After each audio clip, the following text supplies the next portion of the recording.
100 تا کارت به مادر سرم دادم. حکمت بیشعور 300 نفر دعوت کرده. ببین من جرش بودم، به قرآن تر زدم تو اعصاب من. خوننده رفته برده.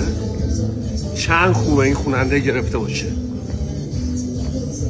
25 میلیون 25 میلیون پول این حکمت آخه بگیره. شام کم اومده فهمیدی؟